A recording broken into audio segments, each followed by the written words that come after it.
This is Shanghai, the historic port on the Yangtze River, China's greatest city.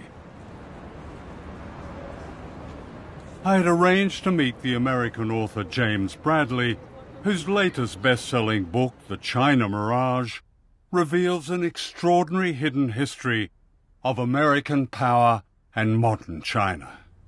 It was almost illegal for someone like me to know a Chinese for almost all of American history. The Chinese came to America to mine gold and build the railroads, and Americans decided we didn't like the competition. So in 1882, we had the Chinese Exclusion Acts, which kept the Chinese out of the United States for about 100 years. So you have the largest population in the world that can't come to the United States. So at just the point we're putting up the Statue of Liberty saying we welcome everybody, we were erecting a wall saying we welcome everybody except those Chinese. Fear of a rising China today is the latest chapter in a history of propaganda that presented the Chinese as uncouth and infantile.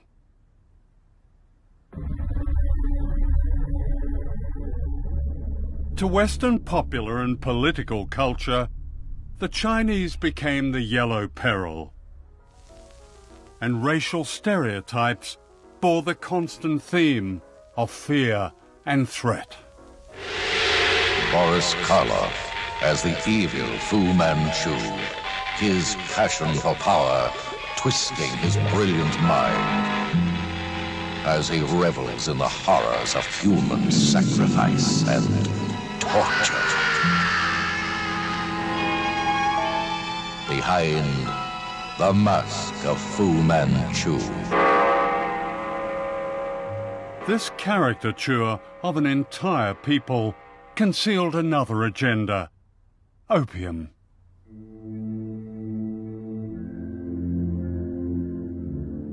For the American elite in the 19th century, China was a goldmine of drugs. Warren Delano, the grandfather of Franklin Delano Roosevelt, was the American opium king of China. He was the biggest American opium dealer, second to the British. He welcomed the first American ship into China to help out with the opium wars.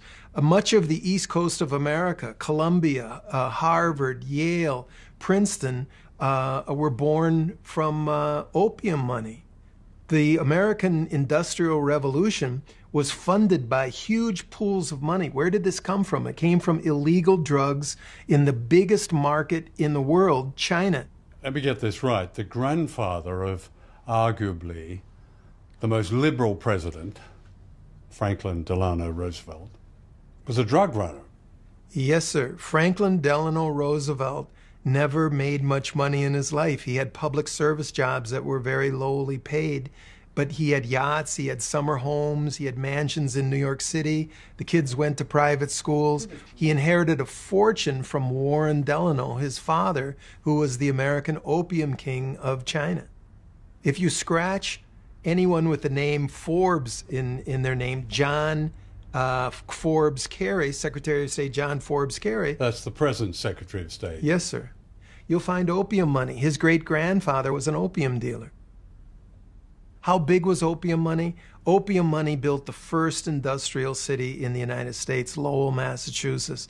It built the first 5 railroads in the United States.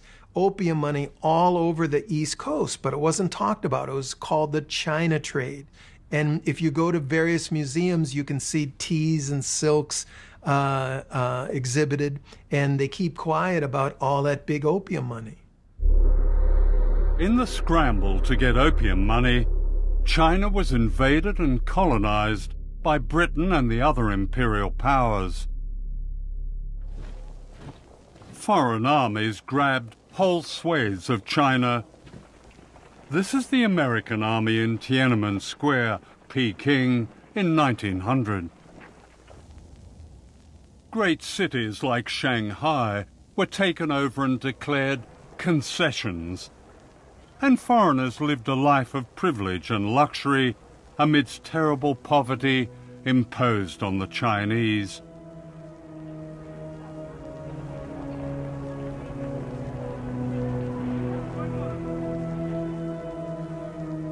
A resistance, known as the Boxer Rebellion, was put down with a savagery.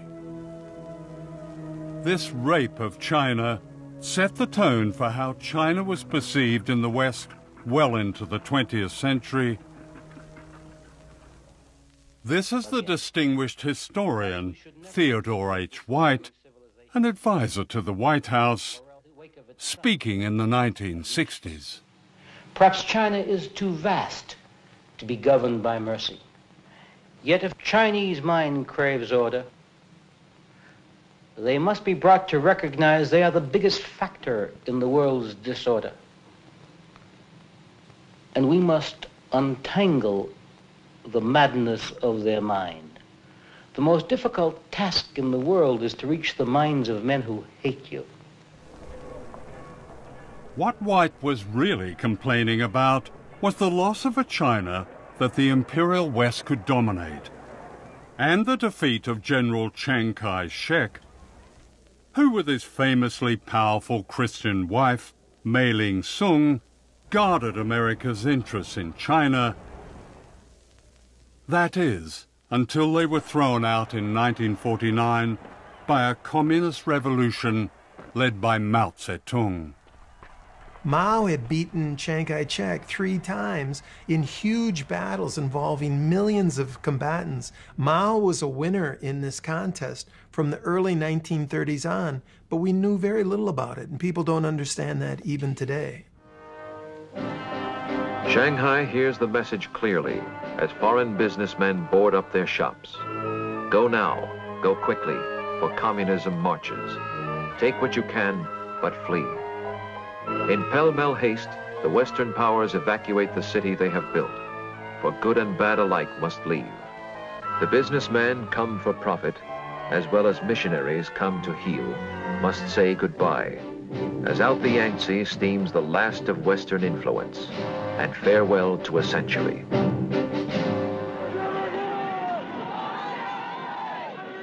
Even today, it's difficult to understand the paranoia ignited by Mao's revolution. As we look at China on the map, we can see that China is the basic cause of all of our troubles in Asia. I believe that for the sake of our safety, it is necessary to be prepared for the possibility of a Chinese missile attack on the United States. One of the myths about Mao is that he was an implacable enemy of the capitalist West.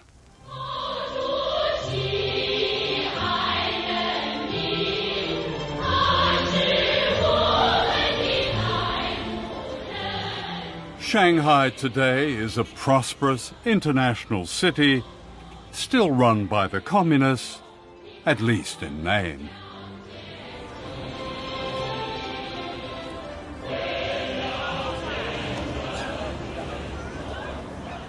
When I was last in China more than a generation ago, the loudest noise was the tinkling of bicycle bells. Mao had just died, the streets were dark, the universities were closed. The chaos of the Cultural Revolution had given way to a great silence. "We're exhausted," was the freest comment I heard. Coming back, the change is barely comprehensible. Here in Shanghai, the freedom bears no comparison. Yes, there are issues with human rights, especially the right to speak against the state and challenge its power. Since I was last here, millions of people have been lifted out of poverty, many of them into an entirely new middle class. This epic is still barely understood in the West, or should that be willfully misunderstood? The truth is that China has matched America at its own great game of capitalism, and that is unforgivable.